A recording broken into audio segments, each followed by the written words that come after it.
ஓம் நமச்சிவாய சிவாய நம.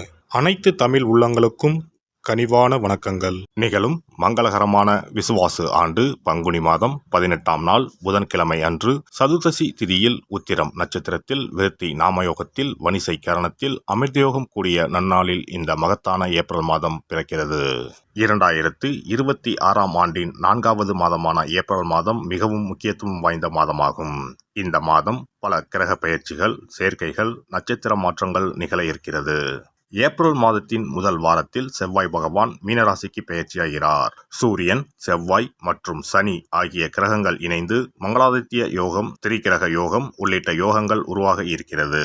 அதே போல சுக்கிர பகவான் ஏப்ரல் மாத தொடக்கத்தில் மேசராசியில் பெயர்ச்சியடைகிறார். மாத இறுதியில் ரிஷபராசிக்குள் பிரவேசமாகிறார். புதன் பகவான் ஏப்ரல் 11ஆம் தேதி மீனராசிக்குள் நுழைந்து சதுர்கிரக யோகத்தை உருவாக்குகிறார். ஏப்ரல் 14ஆம் தேதி சூரிய பகவான் மேசராசிக்கு பெயர்ச்சியடைந்து சுக்கிரனுடன் இணைந்து சுக்கிராதித்ய யோகத்தை உருவாக்குகிறார். ஏப்ரல் 17ஆம் தேதி சனி பகவான் உத்திரட்டாதி நட்சத்திரத்தின் 3ஆம் பாதத்தில் பிரவேசிக்கிறார். ஏப்ரல் 30ஆம் தேதி புதன் பகவான் மேசராசிக்குள் நுழைய இருக்கிறார். இந்த கிரகங்களின் அமைப்பினால் உங்கள் வாழ்வில் ஏற்படக்கூடிய சுப மற்றும் அசுப பலன்கள் என்ன என்பதனையும், அசுப பலன்கள் ஏற்படுமாயின் ராசிக்காரர்கள் செல்ல வேண்டிய கோவில் மற்றும் செய்ய வேண்டிய பரிகாரம் என்ன என்பதனை பற்றியும் விரிவாக காண்போம். பிறக்கப் போகும் இம்மாதத்தில் உங்கள் வாழ்வில் வளமும் நலமும் செல்வ செழிப்பும் பெற்று வாழ்வின் உயரிய நிலையை அடைய எல்லாம் வல்ல எம்பெருமானை வேண்டி விரும்பி கேட்டுக்கொள்கிறேன்.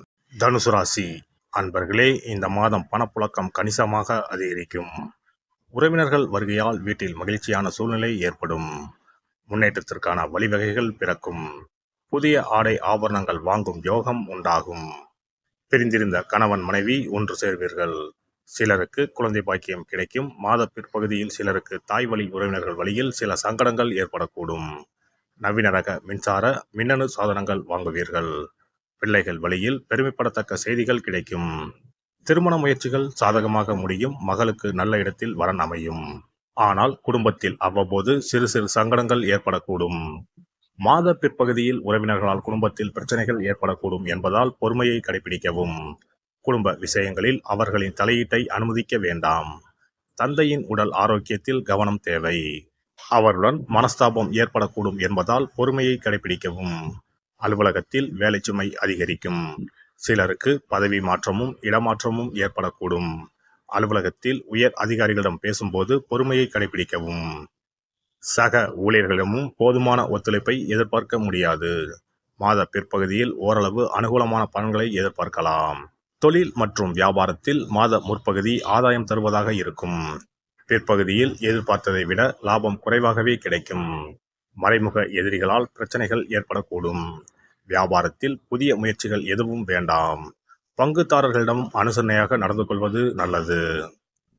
குடும்பத்தை நிர்வகிக்கும் பெண்களுக்கு மகிழ்ச்சி தரும் மாதமாகவே இருக்கும். உறவினர்களுடன் இணக்கமான சூழ்நிலையே காணப்படும். குடும்ப உறுப்பினர்கள் உங்கள் ஆலோசனைகளுக்கு மதிப்பு தருவார்கள். அலுவலகம் செல்லும் பெண்களுக்கு எதிர்பார்த்த சலுகை கிடைக்க வாய்ப்புள்ளது. விநாயகருக்கு நெய் தீபம் ஏற்றி அருகம்புல் கொண்டு அர்ச்சனை செய்வதும், பிரதோஷம் அன்று நந்தி தேவருக்கு காப்பரிசி நைவேத்தியம் செய்வதும் நன்மைகளை தரும். ஒரு முறையாவது குலதெய்வத்தையும் இஷ்ட தெய்வத்தையும் ஒரே நாளில் சென்று தரிசித்து வாருங்கள். கடன் பிரச்சனைகள் தீரும். குடும்பத்தில் மகிழ்ச்சி நிலவும். மன நிம்மதி உண்டாகும். சிறப்பு தொகுப்பு. கண் திருஷ்டிகள் அகன்று தடைப்பட்டு கொண்டிருக்கும் காரியங்கள் நிறைவேற செய்ய வேண்டிய பரிகாரம் என்ன என்பதனை பற்றி காண்போம். வாழ்க்கையில் நல்ல நிலையில் இருந்தவர்கள் கூட திடீரென்று பொருளாதாரம் இழந்து மன கஷ்டங்களுடன் வாழும் நிலை ஏற்படும். இந்த நிலை எதனால் ஏற்பட்டது என்று ஆராய்ந்து பார்த்தால் பெரும்பாலும் அவர்களின் மீதான கண் திருஷ்டிதான் காரணமாக இருக்கும். கல்லடி பட்டாலும் கண்ணடி படக்கூடாது என்று சொல்வார்கள் அல்லவா? அது உண்மைதான். இது போன்ற பிறரின் பொறாமை கொண்ட கண் திருஷ்டியினால் பலரின் வாழ்க்கை சிரமத்திற்கு ஆளாக நேரிடும். இது போன்ற கண் திருஷ்டிகளிலிருந்து எப்படி தப்பிப்பது? இருக்கவே இருக்கிறது எளிதாக கிடைக்கும் ஊமத்தஞ்செடி. தெய்வ சக்தி நிறைந்த செடியாக கருதப்படும் ஊமத்தஞ்செடியின் காய், பூ, இலைகள் என அனைத்தும் தீய சக்திகள் விரட்ட பரிகாரத்துக்கு பயன்படுகிறது. பொதுவாக ஊமத்தம் காய்க்கு கெடுதலை அகற்றக்கூடிய சக்தி உண்டு. நம் வீட்டில் உள்ள எதிர்மறை சக்தியை அகற்றுவதற்கு ஊமத்தங்காய் தீபம் சிறந்த பரிகாரமாகிறது. தெய்வீக மகத்துவம் நிறைந்த ஊமத்தங்காய் மற்றும் பூவையும் எடுத்துக்கொள்ளுங்கள். வீட்டுக்கு அருகில் இல்லை என்றால் நாட்டு மருந்து கடைகளில் கிடைக்கும். இந்த 2 பொருட்களையும் மஞ்சள் தண்ணீரை கொண்டு நன்றாக கழுவி விடுங்கள். சிறிது நேரம் அவற்றிலுள்ள ஈரம் போக ஆறவிட்டு பிறகு அவற்றை ஒரு மஞ்சள் துணியில் குலதெய்வத்தை வேண்டி ₹1 நாணயத்தோடு சேர்த்து முடிந்து வீட்டின் நிலைப்படியில் கட்டி தொங்கவிடுங்கள். இந்த முடிச்சை வெள்ளிக்கிழமை அல்லது ஞாயிற்றுக்கிழமைகளில் தயார் செய்து வாசல் படியில் கட்டுவது சிறப்பு. தினமும் வீட்டில் தீபம் ஏற்றி காண்பிக்கும் போது இந்த முடிச்சுக்கும் காண்பிக்கவும்.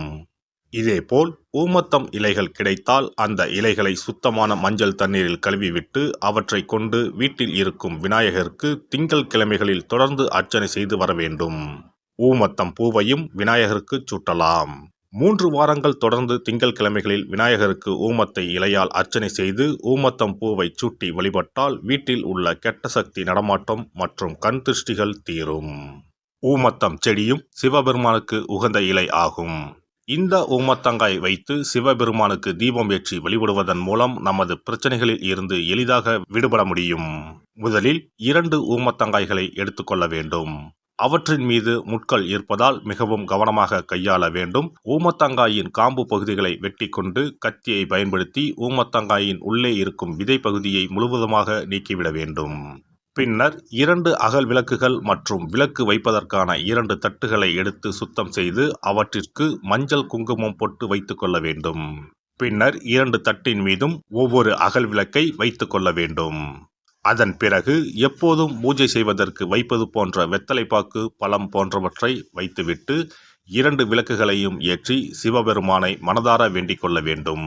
எனக்கு இருக்கும் பிரச்சனைகள் அனைத்தும் தீர்ந்து இன்பமான வாழ்க்கை கிடைக்க வேண்டும் என வேண்டிக் கொள்ள வேண்டும்.